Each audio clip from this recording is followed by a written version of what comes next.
Yo, what's good, everybody? Welcome back to Does Boxing. We back with another one. We got this pre-gaming show for you guys, number 250. Fight week, April the 18th to the 20th, man. We got a big pay-per-view, big event coming down, 420. So we're going to talk about everything, man. Before I get into it, I want to salute everybody coming through the building.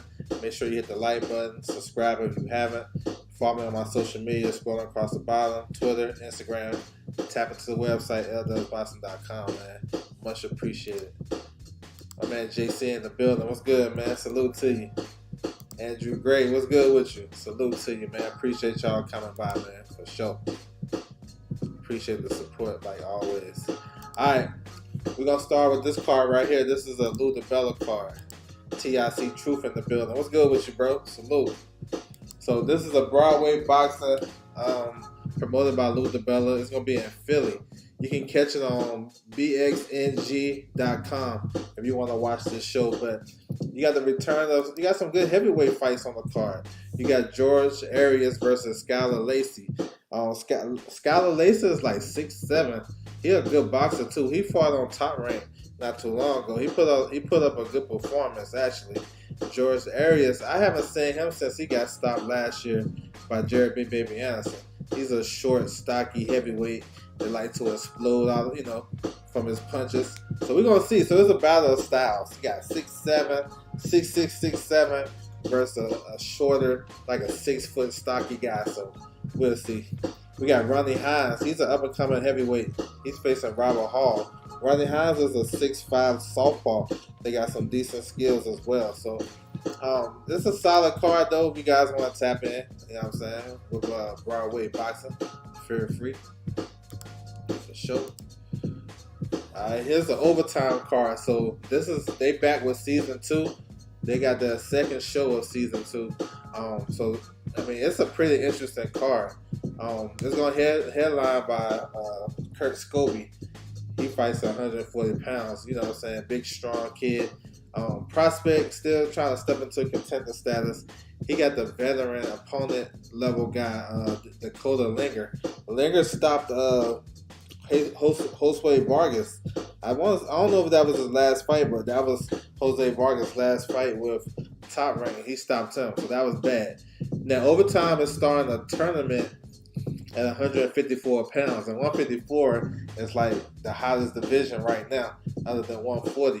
So you got 2 fights in that tournament. You got Brandon Adams, we know him. He been on the ring for a long ass time, though we ain't seen him. Damn, he been on the ring for a while. I think the last fight he had was Charlo. That was a long ass time ago. And no, I think the last time he fought was Bohachuk. Well, that's crazy. But anyway, he coming back out the ring about 3 years. He's facing Ismael Villarreal. Now, this is a good fight. Villarreal has been active, and he's been fighting some solid competition as of late. He came up short against Adriel Holmes in a close fight. He fought Calvin Walsh late last year. Gave up a good effort, came up short. But he's a good opponent. And for Brandon Adams coming off a long layoff, we're going to see how he looks. Now, Brandon Adams may be the sexy favorite, in this tournament. He won a tournament like this on ESPN a long time ago, back in the gap, maybe 2012, 2013, the Boxino tournament. So I don't know if a lot of guys remember that. But I think if it wasn't for the long layoff and inactivity, I would have Brandon Adams as the favorite. He got the experience. He's been through the tournament. But we don't know what we're going to get. He's been on the ring for so long. But I know he's been in the gym, and he gets his opportunity. All right, the next fight for the tournament, you got Francisco Verón versus Angel Ruiz. This is a good fight. Ruiz is a southpaw, about 5'10". He's solid, strong. Been in there with some solid competition. He fought Giovanni Santillan. He's good. He's solid. He's a decent puncher as well. Verón, he's I don't know if you guys missed this fight or saw his fight. He fought Jihad Tucker in his last fight on Top Rank. And that fight was scored a draw. It was a pretty back and forth type of fight. You know what I'm saying? Verón is he like top 10 in the WBA at 160. And he campaigned at 54 for this tournament. So those 2 tournament fights are going to be real good, man. I'm looking forward to it. You got the young prospect Griffin on the card. He's with Team Bomac and Crawford. So got a new training team. David Lopez, look out for that kid. He nice. You know what I'm saying? And you got the young prospect of Nathan Lugo. So Overtime is a good series. You know what I'm saying? It showcased mostly up and coming guys. Um, so I like it though. You know, so they've been having some good fights. Most of the fights been competitive. The first card for this year was Elijah Pierce against Villanueva, and he got dropped early in that fight. Came back and got a stoppage victory. It was an exciting fight. So I expect nothing less. But the main event is Kurt Scobie versus Dakota Linger, and I expect Scobie to win that fight for sure. Man, KD in the building. What's good with you, bro? Salute. Yes, sir. All right. Moving on to April the 20th. So this is a vacant world title fight out there in Croatia. You got Ivana Harbison, former world champion. She's facing Magyar. This is a late replacement, so it's been like some little switch in this because Ivana Harbison was supposed to face unified champion Jessica McCaskill for the WBA and WBC. But McCaskill went to face Lauren Price. They're going to fight for the WBA title May the 11th. So since she made that move, the WBC title is vacant. So Ivana Harbison is the mandatory in the WBC. So she's going to fight for the vacant WBC and the vacant WBA interim title. So, it's kind of different with the women's boxing because they can, when the champions win, like champions in women's boxing be rated in the top 15. That's unlike the male division. So something different. But, this is set up for Ivana Harbison to win.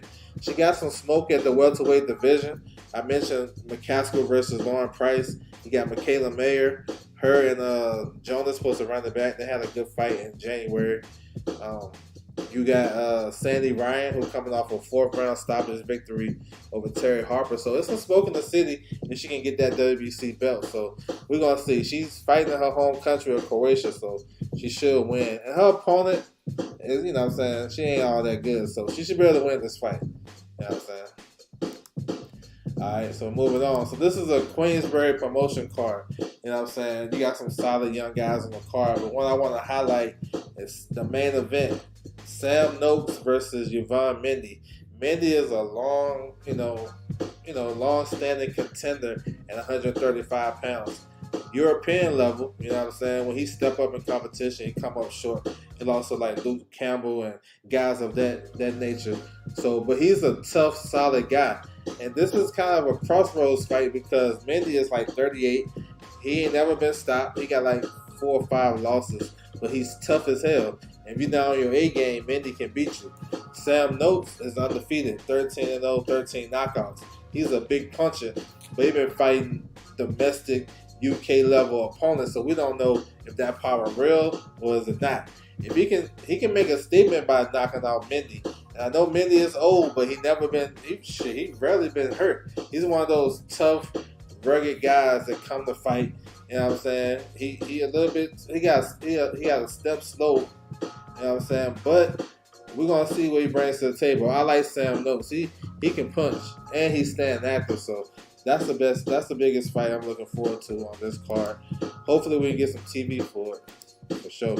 I know this it's gonna be in the UK. All right, so here's another local show out here in Southern California, Hollywood Fight Nights, promoted by 360 Promotions. You can catch this on UFC Fight Pass. You got Kane Sandoval is on the card. He's facing Andrew Robillard. Robillard, he been having some upsets. He's tough, yo. He just upset the Puerto Rican kid. I forget his name on Top Rank. As soon as they upset him, he upset the kid, and then Top Rank dropped him. He fought Abdullah Mason too. I think he went the distance with Abdullah Mason, and Abdullah Mason been going crazy. So that's what I'm saying. That's saying a lot. So Kane Sandoval is solid though. I like him. He's a pressure fighter, good body puncher. He's been staying active. I believe this is second fight in like 6 months. So that's what's up. Keep him active. So you can catch this on UFC Fight Pass if you guys are interested in that.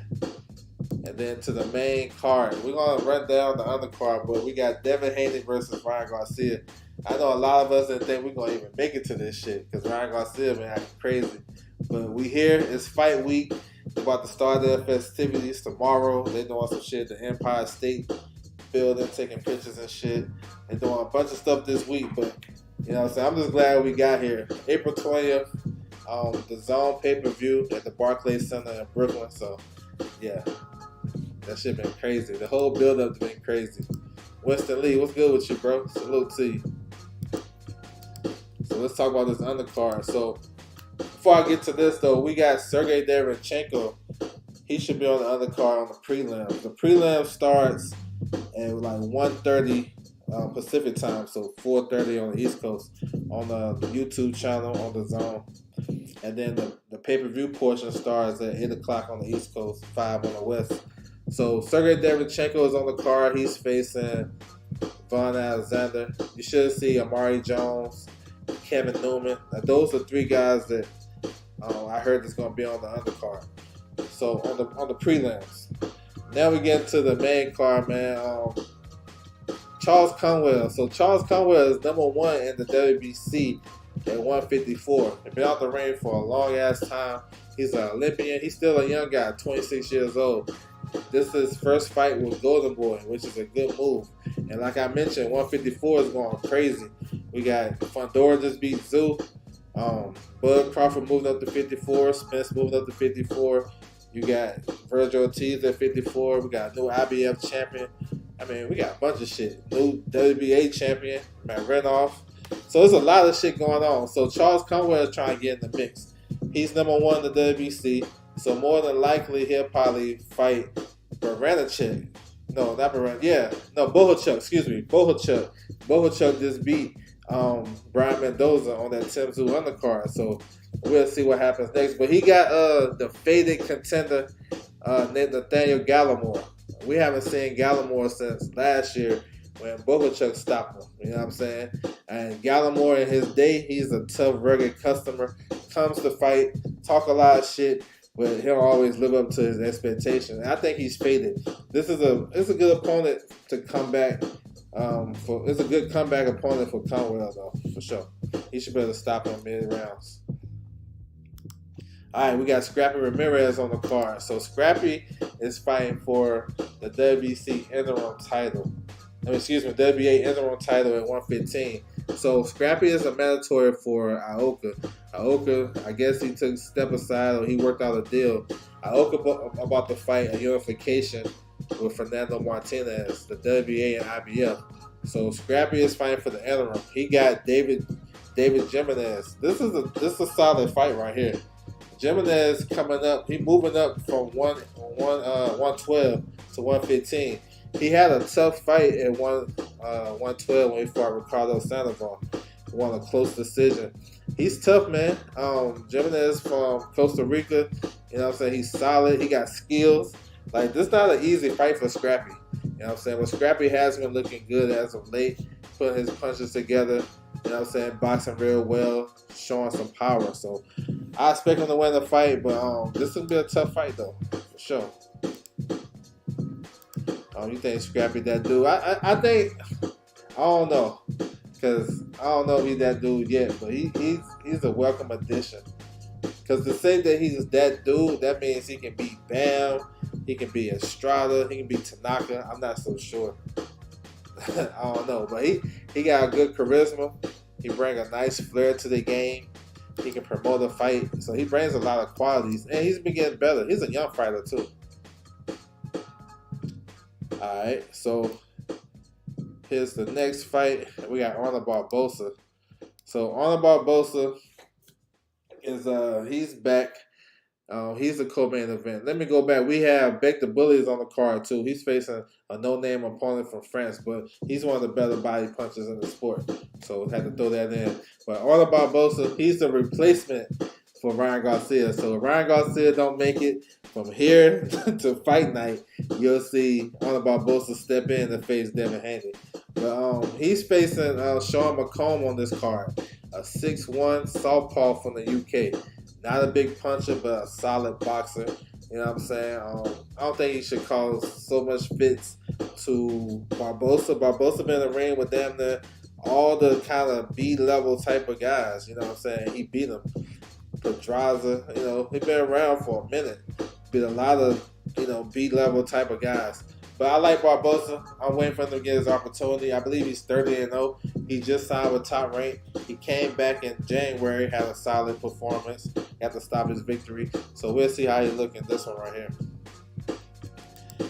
Now to the main event. So like I mentioned, I didn't think these guys gonna make it because based off Ryan Garcia, we never had no doubt with Devin Haney because he do what he do, and he take this shit seriously. But as far as the breakdown of the fight, I actually think the first 4 or 5 rounds gonna be pretty competitive. I say that because these guys know each other. The speed of Ryan Garcia is still something that Devin Haney gonna have to deal with and kind of process and overcome. And I just feel like as the fight goes on, I think Devin, definitely going to get his boxing together. His ring IQ is better. Big fight, he been in big fights and won them big fights. But the thing is, it's interesting too. Both of these guys not coming off of long layoffs. They fought a week apart from each other in December. So I think that's why I think both guys going to be sharp. Ryan Garcia, you kind of don't know what you're going to get, to be honest. You know what I'm saying? Everything is 100. I think Ryan Garcia is a sharp counterpuncher with the left hook.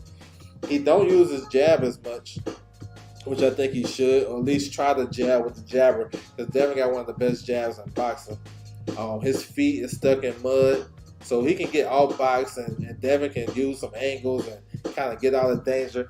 And Ryan Garcia don't really cut the ring off. He'll come straight forward and get reckless, and we see him get clipped with shots. I didn't like that. I like his, other than the shoulder roll that he showed in his last fight against Oscar Duarte. I thought it was solid, but that shoulder roll shit he was doing was trash. He did that against Devin.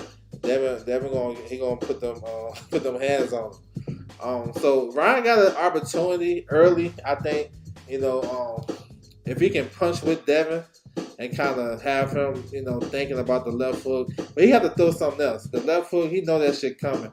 Devin is a good boxer where he can take that shit away. He can take the left hook away. So maybe Ryan got to get that right hand popping.